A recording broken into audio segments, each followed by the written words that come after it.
ტრამპი ანადგურებს ირანს 23 საათსა და 15 წუთზე იმ დროს, როცა 6000 მეზღვაური გემებზეა გამოკეტილი უსაფრთხო მარშრუტის გარეშე, მაშინ როცა თეირანის რეჟიმი აგრძელებს ჰორმუზის სრუტის გავლაზე წინააღმდეგობის გაწევას. ირანმა თავდასხმა განახორციელა სავაჭრო გემებზე, საფრთხის ქვეშ დააკენა სამოქალაქო ეკიპაჟები და ახლა ამერიკული პასუხის სიმძიმეს გრძნობს. აფეთქებები დაფიქსირდა ირანის სამხრეთში, მათ შორის ბანდარ აბასში და სირიქეს მიმდებარე ტერიტორიებზე. რადაც ხმა. 13 დეკემბერი. ის. სამპაულუში. იმ დროს, როცა ირანის საჰაერო თავდაცვის სისტემები ცდილობდნენ ახალი მტრული სამიზნეების წინააღმდეგ რეაგირებას, კონტრასტი ძალიან მკვეთრი გახდა. ერთ მხარეს 20-ზე მეტი ამერიკული სამხედრო გემი პატრულირებს ახლო აღმოსავლეთის წყლებს. მეორე მხარეს ასობით კომერციული გემი გაჩერებულია, თითქმის 6000 მეზღვაური კი უსაფრთხო გამოსავლის გარეშეა დარჩენილი. ჯეი დივენსმა თეირანისთვის გაგზავნილი გაფრთხილება ასე შეაჯამა. თუ ჰორმუზის დახურვას შეეცდებით, ამერიკის არმია ასე უპასუხებს. ჩვენ ვატარებთ მსოფლიოს ენერგიის დიდ ნაწილს. ეს არტერია ღია უნდა დარჩეს და სწორედ ეს უნდა იცოდნენ ირანელებმა. თუ ისინი მის დახურვას შეეცდებიან, ამერიკის შეიარაღებული ძალები პასუხს გასცემენ. ეს ასე მარტივია. რას დაარტყა ტრამპმა 23 საათსა და 15 წუთზე? რატომ შეეხო ირანის სწორედ სამოქალაქო გემებს? ამასაც ახლავე გეტყვი. თუ ასეთი პირდაპირი და მოკლე კონტენტი მოგწონს, გამოიწერე არხი, რადგან აქ ყოველდღე ასეთ ვიდეოებს ვაქვეყნებთ. შეერთებული შტატების ცენტრალურმა სარდლობამ დაადასტურა ირანზე ახალი იერიშების მორიგი ტალღა. ზედიზედ მეორე დღეს, მას შემდეგ რაც ცეცხლის შეწყვეტა დაირღვა. ქმედება წარმოდგენილი იყო როგორც პირდაპირი პასუხი ირანის თავდასხმებზე სამ სავაჭრო გემზე, რომლებიც ჰორმუზის სრუტეს კვეთდნენ. სწორედ მაშინ გადაწყვიტა დონალდ ტრამპმა თეირანს უფრო ძვირი ფასი გადაეხადა. ეს სიმბოლური პასუხი არ ყოფილა. ეს იყო გათვლილი დარტყმა იმ წერტილებზე, რომლებიც გამოყენებული იყო საზღვაო მიმოსვლის დასამუქრებლად.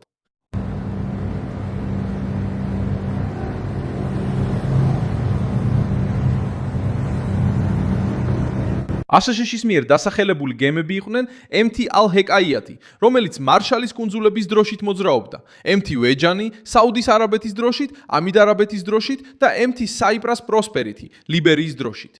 ვაშინგტონისთვის ამ ხომალდებზე თავდასხმებმა დაარღვია ცეცხლის შეწყვეტა და აჩვენა, რომ ირანი ჰორმუზს თავდაცვისთვის კი არ იყენებდა, არამედ როგორც ზეწოლის ინსტრუმენტს მსოფლიოს წინააღმდეგ. რეჟიმმა სცადა ზღურის გამოცდა. ბანდარ აბასი კრიზისის ცენტრში აღმოჩნდა, რადგან ეს არის წარმატებული ქალაქი, სტრატეგიული პორტის ქალაქი ირანის სამხრეთში, რომელიც პირდაპირ უკავშირდება ჰორმუზის სრუტის ღერძს.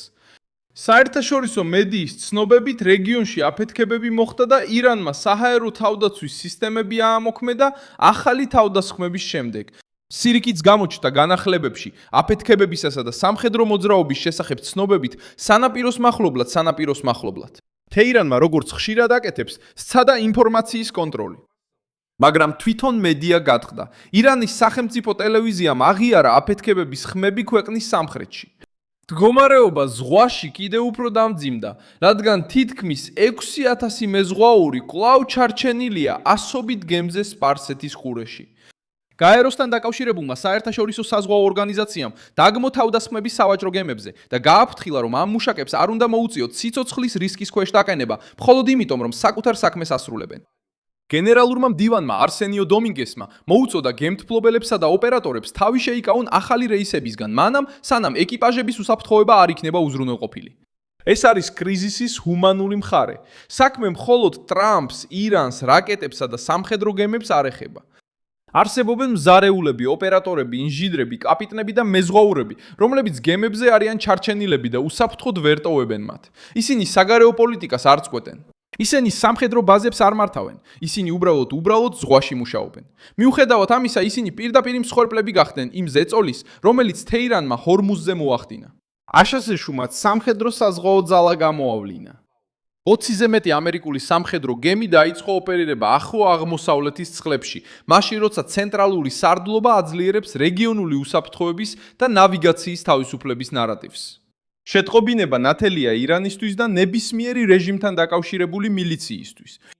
მარშრუტი შიშს არ დაემორჩილება. ამერიკის საზღვაო ფლოტი ადგილზეა, პატრულირებს, აცილებს და აჩვენებს, რომ გასასვლელის დახურვის ან განადგურების მცდელობა ძვირად დაუჯდებათ. JT Vance-მა ეს გზავნილი მოკლე და მკაცრი ფრაზით გაამყარა. თუ ირანი ჰორმუზის სრუტის დახურვას შეეცდება, ამერიკის სამხედროები პასუხს გასცემენ. ჩვენ ვატარებთ მსოფლიოს ენერგიის დიდ ნაწილს. ეს არტერია ღია უნდა დარჩეს და სწორედ ეს უნდა იცოდნენ ირანელებმა. თუ ისინი მის დახურვას შეეცდებიან, ამერიკის შეიარაღებული ძალები პასუხს გასცემენ. ეს ასე მარტივია. ეს არის შეთანხმება. მათ შეუძლია დაიცვანეს, ან შეიძლება ზუსტად იგივე გადაიტანონ, რაც გუშინ ღამით დაემართათ. ეს გაგრძელდება მანამ სანამ ისინი არ გახსნიან ამ მარშრუტს და არ შეწყვეტენ გემებზე სროლას. ეს მარტივია. ეს განცხადება შეესაბამება იმ პოზიციას, რომელიც დონალდ ტრამპმა დაიკავა ანკარაში, თურქეთში, ნატოს სამიტზე, სადაც მან უკვე მიანიანიშნა, რომ შესაძლოა კვლავ დაარტყას ირანს. რამდენიმე საათის შემდეგ ირანის სამხრეთში აფეთქებებმა აჩვენა, რომ ეს გაფრთხილება მხოლოდ სიტყვიერი ზეწოლა არ იყო.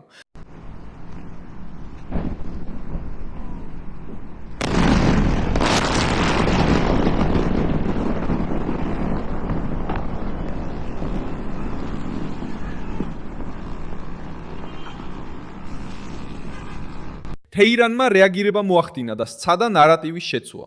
ირანის სამხედრო სარდლობამ შეერთებული შტატები აგრესიაში დაადანაშაულა და დაფპირდა გამანადგურებელ პასუხს. მაგრამ რეჟიმისთვის რთულია ახსნას, რატომ გახდნენ სავაჭრო გემები თავდასხმის ობიექტი პირველ რიგში. როდესაც ირანი სამოქალაქო ხომალდებს ესხმის თავს, ის ვაშინგტონს აძლევს სრულყოფილ საბაბს, გააფართოვოს სამხედრო ყოფნა რეგიონში. ყოველი თავდასხმის შემდეგ გემებზე თეირანი არგუმენტს კარგავს და აძლიერებს ტრამპის პოზიციას. ისრაელიც ყურადღებით ადევნებს თვალს ესკალაციას. თელ-ავივში მიიჩნევენ, რომ ვაშინგტონი შეიძლება რამდენიმე ტალღითაც გააგრძელოს თავდასხმები, განსაკუთრებით თუ ირანი ჰორმუზის სრუტეს კვლავ დაემუქრება. ამერიკელებსა და ისრაელელებს შორის სამხედრო კოორდინაცია რეგიონული გარემოს ნაწილია უკვე. აქცენტი თავდაცვაზე, დაზვერვასა და ახალი ქმედებებისთვის მზადებაზე. ამასობაში ალი ხამენეის დაკრძალვა მერახში კიდევ ერთი პოლიტიკური მნიშვნელობა შესძინა ამ პერიოდს.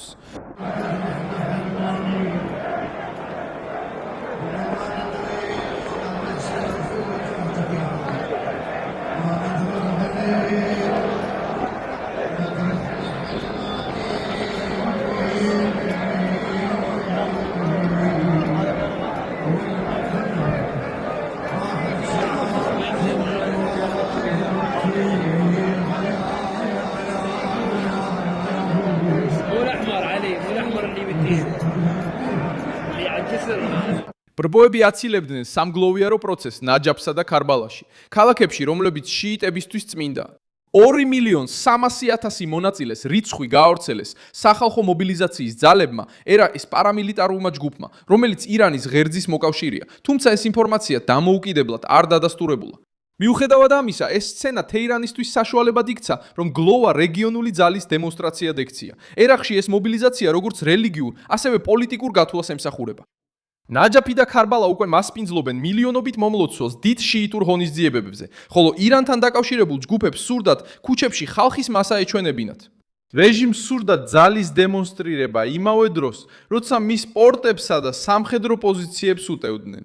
ბრბოს ფოტო თეირანს დაეხმარა, მაგრამ ეს არ ცვლის მთავარ ფაქტს, სამხედრო სფეროში ამერიკული ზეწოლა გაიზარდა.